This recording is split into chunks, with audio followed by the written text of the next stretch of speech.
औज़ुबिल्लाहि मिनश्शैतानिर्रजीम बिस्मिल्लाहिर्रहमानिर्रहीम। नाज़रीन, देखिए फितना और शर किसको कहते हैं। ये फितना और शर इस तरह की सूरत हाल कि इस फितने ने, इस शर ने, जिसे इमरान खान कहा जाता है, अपनी लड़ाई को अदालत तक ले गए,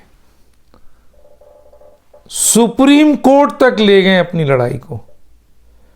हालांकि इमरान खान साहब, मैं पहले भी बता चुका हूं कि इमरान खान साहब ने आइन तोड़ा है, कानून तोड़ा है, अदालती फैसले नहीं माने हैं,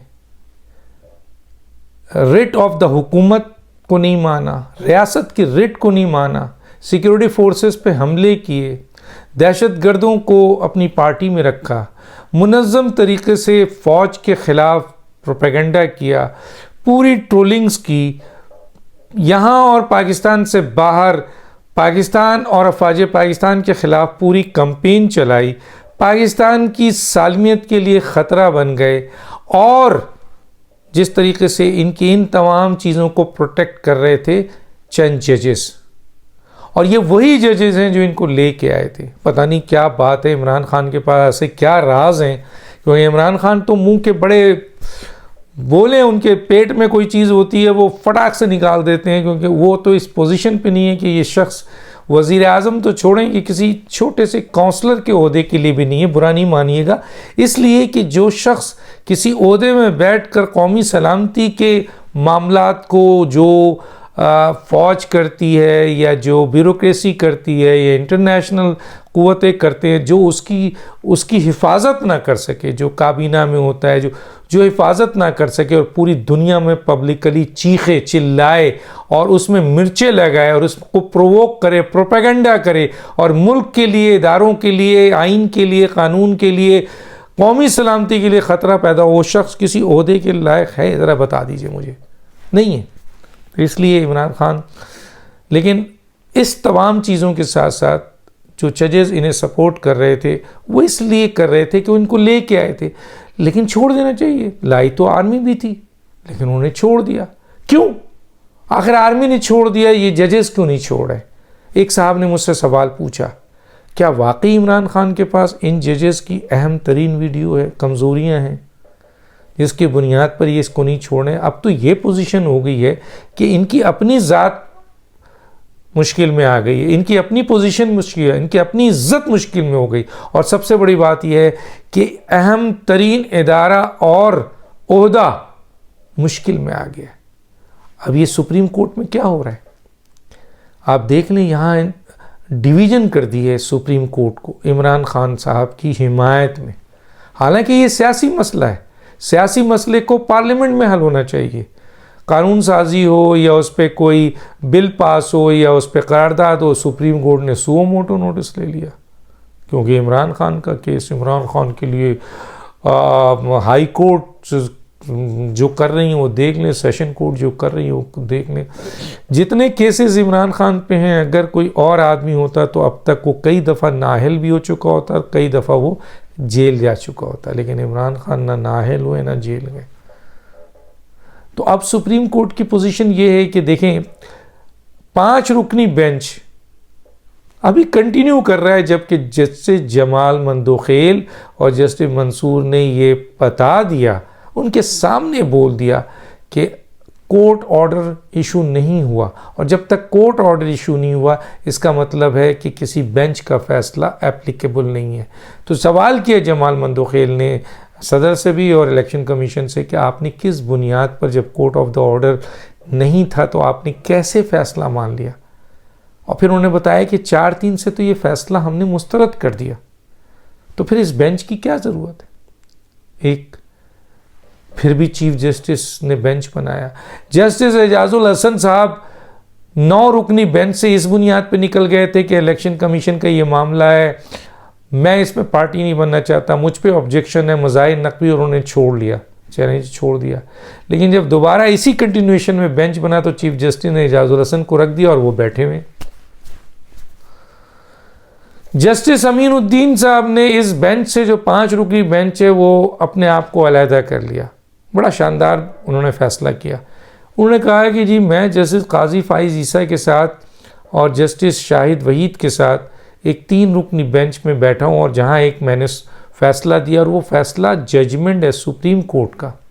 सुप्रीम कोर्ट कोई चीफ जस्टिस नहीं है, सुप्रीम कोर्ट कोई एक जज नहीं है, सुप्रीम कोर्ट 15 के 15 जजेस सुप्रीम कोर्ट है। तो सुप्रीम कोर्ट का ये जजमेंट भी सुप्रीम कोर्ट की जजमेंट है। याद रखिएगा, ये बहुत ही इंपॉर्टेंट बात आ गई है कि सुप्रीम कोर्ट के 3 रुकनी बेंच ने एक फैसला दे दिया है, और वो फैसला 2-1 की अक्सरियत से जस्टिस अमीन, जस्टिस काजी फाइज ईसा एक तरफ और जस्टिस शाहिद वसीद दूसरी तरफ, कि चीफ जस्टिस के पास ये अथॉरिटी नहीं होनी चाहिए कि वो वन मैन शो करे, बल्कि उन्होंने जो फैसला दिया वो ये दिया कि जब तक रूल्स नहीं बनते हैं सुप्रीम कोर्ट के, उस वक्त तक 184(3) का जितनी भी प्रोसीडिंग है आने वाली और ये जो चल रही है उसको सस्पेंड करें, रोक दें। फैसला आ गया। अब उस फैसले की बाइंडिंग 189, आइन बोल रहा है, मैं नहीं बोल रहा, आइन कह रहा है कि 189 के तहत उस फैसले की बाइंडिंग है हर कोर्ट पे, हर जज पे, चाहे वो चीफ जस्टिस हो या कोई और। तो चीफ जस्टिस पे भी, सुप्रीम कोर्ट के दूसरे जजेस के भी, हाई कोर्ट्स के जजेस, सेशन कोर्ट के जजेस, तमाम कोर्ट्स पर बाइंडिंग है 189, पढ़ लें।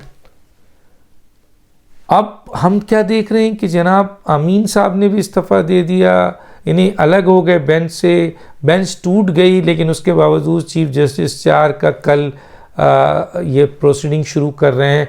हालांकि जजमेंट आ चुकी है 189 के तहत इन तमाम चारों जजेस को के ऊपर बाइंडिंग है कि अब उस फैसले को ओन करें, लेकिन ये ओन ही नहीं कर रहे हैं। हमारे पास न्यूज़ है कि कल प्रोसीडिंग कर रहे हैं। तो इसका मतलब ये है कि सुप्रीम कोर्ट में एक डिवीजन आ चुकी है इस शर और फितने की वजह से, और आइन और कानून की पासदारी और सुप्रीम कोर्ट की इंटीग्रिटी, यूनिटी, रिस्पेक्ट, तकद्दुस की परवाह नहीं है, लोगों को अपनी अना की परवाह है। इस वक्त क्या सॉल्यूशन है, मैंने पूछा बहुत से लोगों से, उन्होंने कहा कि अगर ये अमल होता है कि चीफ जस्टिस साहब अपने 3 साथियों के साथ प्रोसीडिंग शुरू करते हैं इस जजमेंट की मौजूदगी में जो काजी फाइज ईसा और जस्टिस अमीन की आ चुकी है, तो फिर ये अनकॉन्स्टिट्यूशनल, अनलॉफुल प्रोसीडिंग होगी और इसका खमियाजा भुगतना पड़ेगा। क्या भुगत सकते हैं ये खमियाजा चीफ जस्टिस साहब या ये जजेस, आइए मैं बता दूं। इसके ऊपर PLD 161, सुप्रीम कोर्ट PLD 161 10 जजेस का 1998 का फैसला है, जिसमें उन्होंने ये बताया है कि जनाब अली रूल्स इतने इम्पोर्टेंट नहीं है जितना इम्पोर्टेंट कॉन्स्टिट्यूशन है, और कॉन्स्टिट्यूशन ये बता रहा है कि ये जजमेंट सुप्रीम कोर्ट की जजमेंट है, और अगर आप नहीं मानते हैं तो फिर सीनियर तरीन जज की सरबराही में सुप्रीम जुडिशल काउंसिल का इजलास बुला के चीफ जस्टिस और इन जजेस की इन इलीगल अनकॉन्स्टिट्यूशनल एक्ट को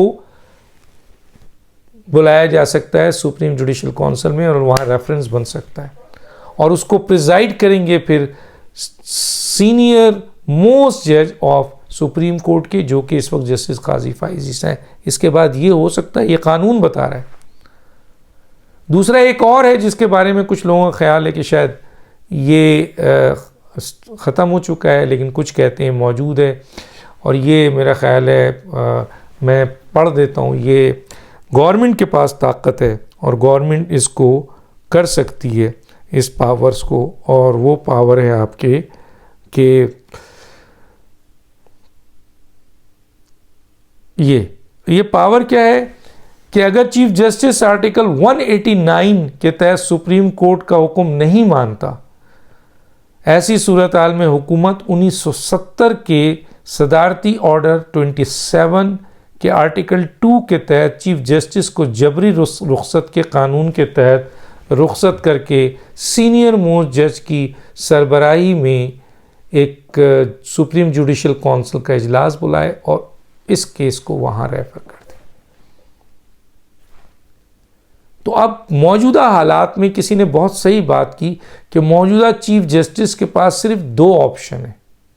तीसरे ऑप्शन पे जाएंगे तो ये सारी बातें शुरू हो जाएंगी। हुकूमत आपको सुप्रीम जुडिशल काउंसिल में रेफरेंस के साथ ले जा सकती है और PLD 161 के तहत सुप्रीम कोर्ट के जजेस चीफ जस्टिस के मिसकंडक्ट के ऊपर उनको सुप्रीम जुडिशल काउंसिल में घसीट लें। ये दोनों चीज़ें तैयार हैं। ऑप्शन क्या है? या तो फुल कोर्ट बनाकर इन मामलात को फुल कोर्ट के हवाले किया, फुल कोर्ट ये फैसला करे कि इलेक्शन होना है या नहीं होना, फुल कोर्ट ये फैसला करे कि ये 3-4 का फैसला था या 2-3 का था, फुल कोर्ट ये फैसला करे कि ये रूल्स बनने से पहले 184(3) के जो लवाजमात हैं वो सस्पेंड हो गए हैं या अभी भी है, फुल कोर्ट ये फैसला करे कि आया 184(3) की जो इख्तियार है वो चीफ जस्टिस का है या नहीं है। ये फुल कोर्ट, ये ऑप्शन एक है। दूसरा ऑप्शन सिर्फ और सिर्फ जो रह जाता है वो चीफ जस्टिस साहब के रिज़ाइन का है। अगर ये प्रोसीडिंग करते हैं तो ये उनका के लिए तैयार है, जो मैंने सुप्रीम जुडिशल काउंसिल्स का 2 रेफरेंस की बात की है। कंडीशंस यहाँ पर ये आ चुकी है। सुबह जो है वो आपको देखा जाएगा, क्योंकि एक तरफ जजमेंट है, एक तरफ फुल कोर्ट है, एक तरफ सुप्रीम कोर्ट के 9 जजेस हैं, एक तरफ 3 जजेस हैं, एक तरफ 2 जूनियर हैं, और आइन और कानून है और 10 रुकनी बेंच के फैसले हैं। तो एक आदमी कैसे अपनी अना दिखा सकता है? सुप्रीम कोर्ट एक आदमी नहीं है, सुप्रीम कोर्ट चीफ जस्टिस नहीं है, सुप्रीम कोर्ट 2 आदमी नहीं है, सुप्रीम कोर्ट 15 के 15 एक्टिव जजेस को कहते हैं। आइन कहता है 175 से लेकर 212 तक सुप्रीम कोर्ट, तो फिर चीफ जस्टिस। तो इसका मतलब यह है कि अगर कर ये प्रोसीडिंग होती है तो वो अनकॉन्स्टिट्यूशनल। मैं नहीं कहता, बड़े बड़े लॉयर कह रहे हैं, आइन कह रहा है, कानून कह रहा है, और इसका फिर खमियाजा भुगतना पड़ेगा जो कल प्रोसीडिंग करेंगे इस जजमेंट की मौजूदगी में, जिसके ऊपर जाहिर है कि हुकूमत एक्शन ले सकती है और सीनियर तरीन जो जजेस हैं सुप्रीम कोर्ट के वो एक्शन ले सकते हैं। माजी में ऐसा हो चुका है। तो दानिश को याद दीजिए। अल्लाह हाफिज़।